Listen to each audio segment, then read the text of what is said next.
Normal delivery നടത്തുന്ന അമ്മയ്ക്കാണ് ഏറ്റവും കൂടുതൽ പാല്. പ്രഷർ കൊടുത്ത് നമ്മൾ പ്രസവിക്കുമ്പോൾ ഈ പ്രഷർ മാമറി ഗ്ലാൻഡുകളും അവിടുത്തെ ആൽവിയോളസുകളിലും പ്രഷർ അപ്ലൈ എൻസൈമുകളും ഹോർമോണുകളും ഫോർമേഷൻ ഉണ്ടാവുകയും നിറയെ പാല് കയറിയും കഴിഞ്ഞ് നിങ്ങളുടെ കുട്ടിക്ക് കൊടുക്കാൻ 6 മാസം പോലും പാല്.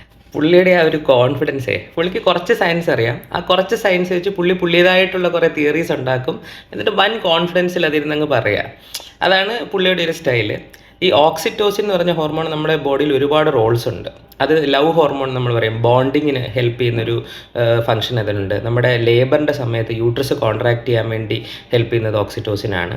അതേപോലെ തന്നെ നമ്മുടെ ബ്രസ്റ്റിൻ്റെ മസിൽസ്, നിപ്പിൾസിന് ചുറ്റുമൊക്കെയുള്ള കുഞ്ഞു കുഞ്ഞു മസിൽ സെൽസിനെ സ്റ്റിമുലേറ്റ് ചെയ്തിട്ട് മിൽക്ക് ഇജക്ഷൻ, അതിലൊരു റോൾ ഓക്സിറ്റോസിൻ ഉണ്ടെന്നുള്ളത് ശരിയാണ്.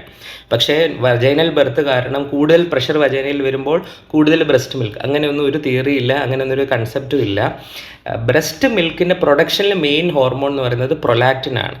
സിസേറിയൻ സെക്ഷൻ ആണെങ്കിലും വജൈനൽ ബർത്ത് ആണെങ്കിലും ബ്രസ്റ്റ് മിൽക്ക് എന്തോരം വരുന്നു എന്നൊക്കെ ഉള്ളത് ഒരുപാട് ഫാക്ടേഴ്സിനെ ഡിപ്പെൻഡ് ചെയ്തിരിക്കും. നമുക്ക് എടുത്തു പറയാൻ പറ്റുന്ന ഒരു വ്യത്യാസം എന്ന് പറയുന്നത്, സിസേറിയൻ കഴിയുന്ന ഒരു മദറിന് സർജറിയുടെ ഒരു സ്ട്രെസ്സ് കാണും, കുഞ്ഞിനെ നമുക്ക് ചെസ്റ്റിൽ വെക്കാൻ ചിലപ്പോൾ താമസിക്കാം. ഇതൊക്കെ കാരണം ബ്രസ്റ്റ് മിൽക്കിൻ്റെ പ്രൊഡക്ഷൻ കുറച്ചൊന്ന് ഡിലേ ആയേക്കാം. ഇനിഷ്യലി വരുന്ന ബ്രസ്റ്റ് മിൽക്ക്, കൊളസ്ട്രോൾ ഒക്കെ അതേപോലെ തന്നെ വരും. പക്ഷെ നമ്മൾ ഏർലി ബ്രസ്റ്റ് ഫീഡിങ് ഇനിഷ്യേറ്റ് ചെയ്യും, കുഞ്ഞിനെ അമ്മയുടെ നെഞ്ചത്ത് കൊണ്ട് വെക്കുകയും ആ ബോണ്ടിങ് ഒക്കെ എസ്റ്റാബ്ലിഷ് ചെയ്താൽ സിസേറിയൻ കഴിഞ്ഞാലും വജൈനൽ ബർത്ത് കഴിഞ്ഞാലും ബ്രസ്റ്റ് മിൽക്ക് രണ്ടുപേർക്കും ഒരേപോലെ തന്നെ വരും. പ്രോപ്പറായിട്ട് ബ്രസ്റ്റ് ഫീഡിങ് ഇനിഷ്യേറ്റ് ചെയ്യണം, ആ പ്രോട്ടോകോൾസ് ഫോളോ ചെയ്യണം, ലാച്ചിങ് ഒക്കെ കറക്റ്റ് ആക്കണം എന്നുള്ളതേ ഉള്ളൂ. സിസേറിയൻ ആണെങ്കിലും വജൈനൽ ബർത്ത് ആണെങ്കിലും കാര്യങ്ങളെല്ലാം കറക്റ്റായിട്ട് ചെയ്താൽ ബ്രസ്റ്റ് മിൽക്ക് വരും.